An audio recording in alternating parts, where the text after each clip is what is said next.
we probably should bring in an expert to help us unpack your history.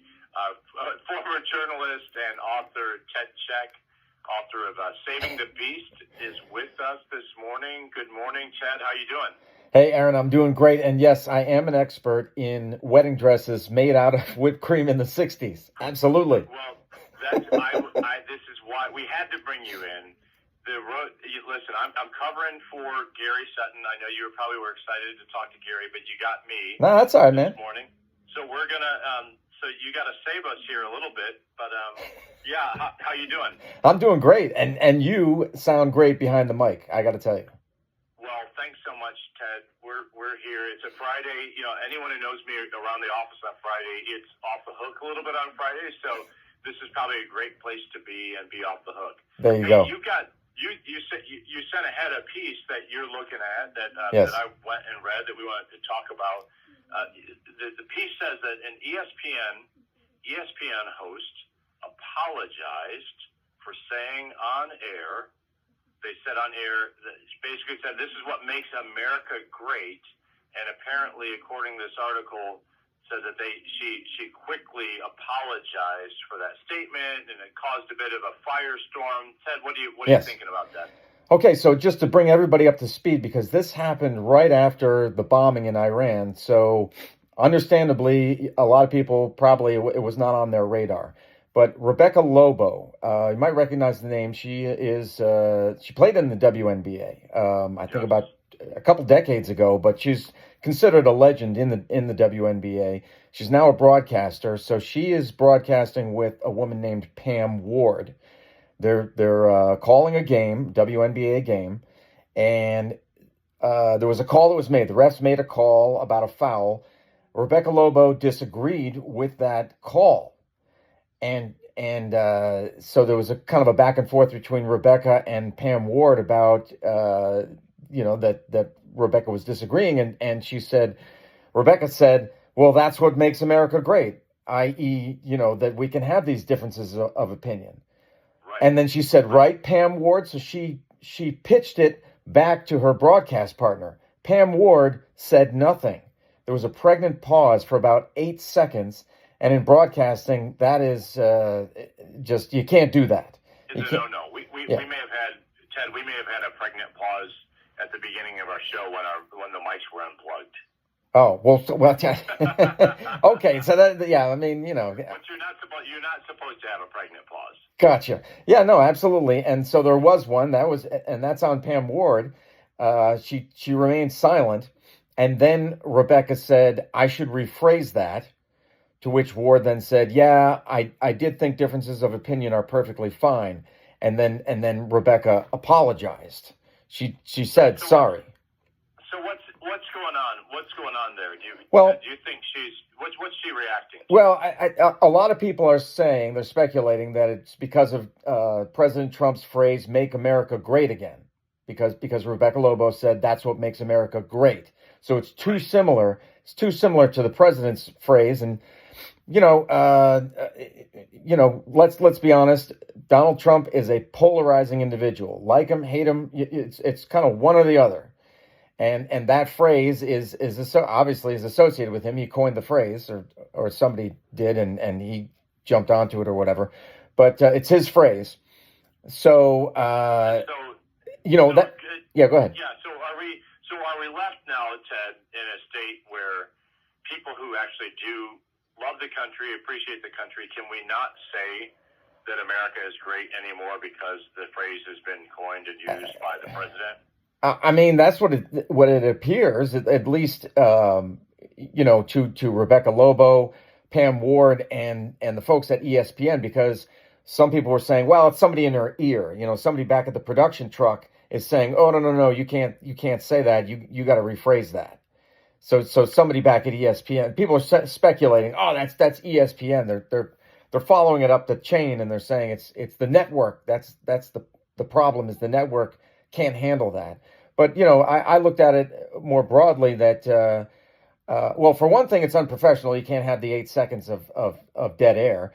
But beyond that, it's like, what have we? Is this where we are as a society that we can't say that because the phrase, Well, that's what makes America great. That phrase has been around. People used to say that all the time. That's what makes America great. That we can have these different, that we have free speech, that we can have differences of opinion, that we can peacefully protest. That's what makes America great. People. This is one of the things I have thought about this a good bit.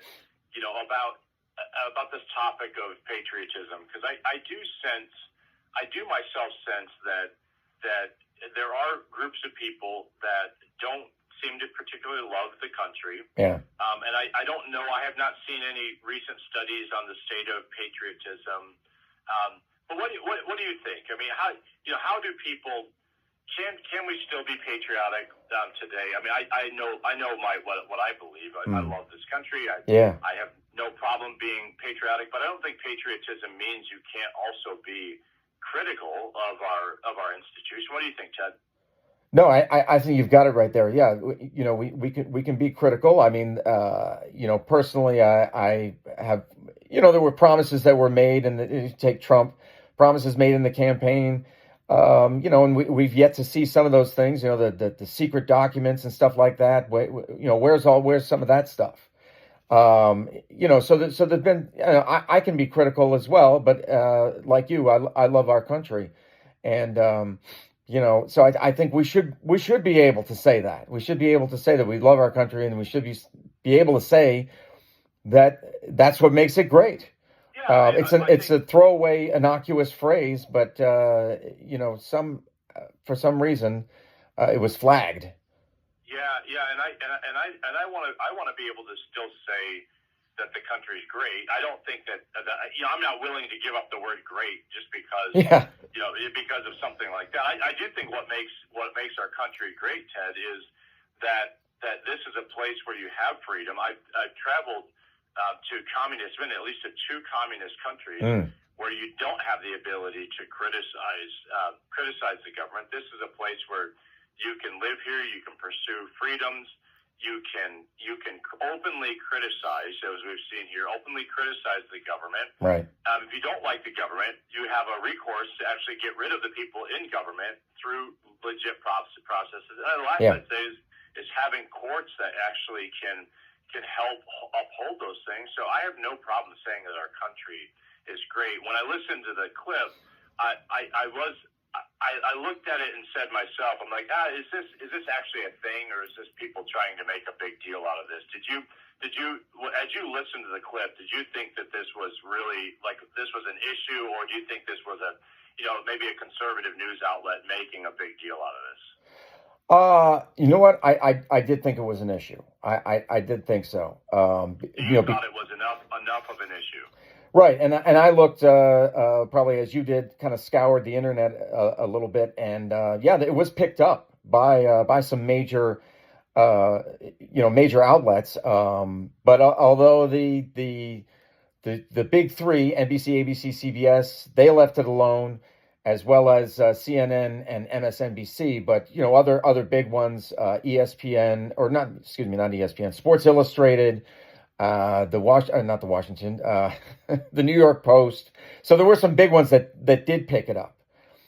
So I think they should have it caused more of a firestorm by the pregnant pause and the apology, the rephrasing and the apology. That caused the firestorm. If they had just kept going, just stayed the course and kept going with, and just, it was an innocuous throwaway comment, none of this we wouldn't be here talking about this right now. That's what my first take, Ted. What I do when I see these kinds of things is, first of all, to see who posted the story.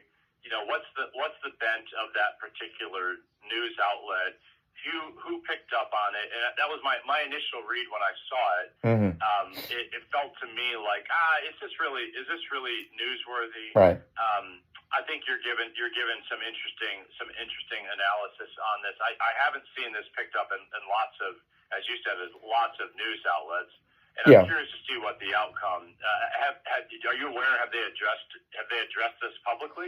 Well, I was looking at Outkick. Now, Outkick, you could say is a conservative outlet, but they said they reached out to Rebecca Lobo, they reached out to Pam Ward, and also ESPN, and hadn't heard back from anybody. So I think, in public relations, you just let things like this die. And like I said at the beginning, I bet you a lot of people it was not on their radar because there was just far bigger news, global news that was going on. So I think that's what's going to happen is you just don't say anything and hope it goes away. Well, being a former journalist, especially today, the news cycle picks back up really quickly Yeah. and moves on, and something else. 24-hour news cycle is Yeah. always churning. Yep, it never stops. It truly never stops now. I was around when it did, but yeah, now it never stops. You can move on. Well, Ted, thanks so much for being with us today, and thanks for enduring my hosting while Gary's away.